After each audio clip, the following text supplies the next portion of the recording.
မင်္ဂလာပါရှင်ချစ်မိတ်ဆွေ900သက်သမီးရှင်နေဖွားများအားလုံးတို့အတွက်အင်္ဂါသားသမီးတွေအတွက်ပေါ့နော်6လပိုင်းတလစာအထူးဟော့စတန်လေးကိုဆရာမပွင့်သိခိုင်မှာဟောပြောပေးတော့မှာဖြစ်ပါတယ်ရှင်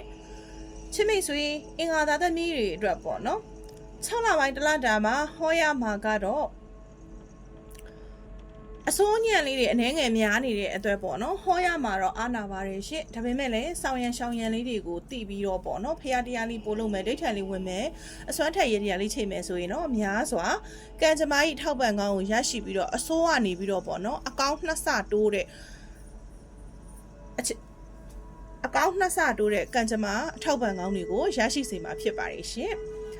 follow လေးမနှိပ်ရသေးဘူးဆိုရင် follow လေးနှိပ်ပေးပါအမြဲတမ်းကံကောင်းနေစေဖို့အတွက်ပေါ့နော် follow လေးနှိပ်ပါ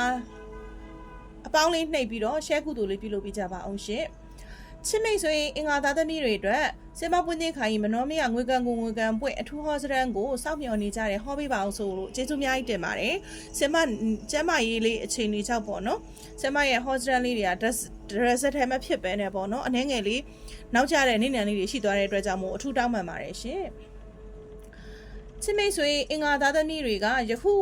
အခါမှာပေါ့နော်ယခု6လပိုင်းမှာဆိုလို့ရှင်အနာဟောင်းတွေဖြစ်ပေါ်တတ်တယ်เนาะအမှုအခင်းအဟောင်းတွေပေါ်တတ်တယ်အရင်တော့ပေါ့ကိုယောဂဝေဒနာခံစားရဘူးတဲ့အရာတွေဥမာလက်ကျိုးတာတို့ခြေကျိုးတာတို့အစစ်လွဲတာတို့ဘာတို့ပေါ့နော်ဒီလိုယောဂ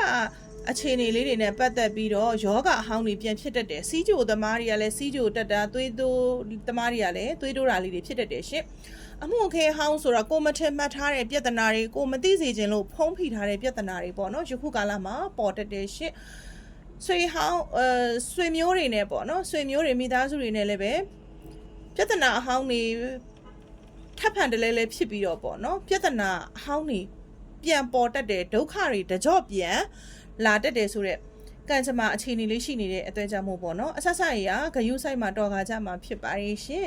အသားတွေကလောက်ထွက်လာလိမ့်မယ်နော်ကိုယ့်ရဲ့အရန်ရှုံရပါတယ်အရန်ချစ်ရပါတယ်ကိုယ့်ရဲ့မိသားစုတဖင်နဲ့ဆင်းတဲ့သူတွေပါဆိုတဲ့သူတွေကတစ္ဆာဖောက်တာတွေလိမ့်လည်လှည့်ပြားတာတွေခံရတတ်တယ်ရှင့်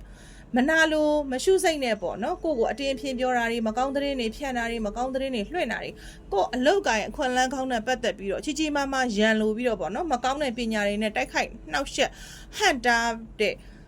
ကိုရဲ့အနီးကပ်ဆုံးရန်သူတွေရဲ့တိုက်ခိုက်ခြင်းကိုခံရတတ်ပါတယ်ရှင်ပြောက်ဖို့ခက်ခဲတဲ့အနာရောဂါအဟောင်းတွေပြန်ပေါ်လာတတ်တာဖြစ်တဲ့အတွက်ကြောင့်မို့ပုံမှန်တောက်နေကြဆေးတွေလည်းတောက်ဖို့နော်ပြီးတဲ့အခါကျရင်ဆေးရုံဆေးကန်းတွေကိုတည်တည်ချာချာလေးတွားပြပါအဲ့လိုမှမဟုတ်ဘူးဆိုလို့ရှင်ဆေးရုံ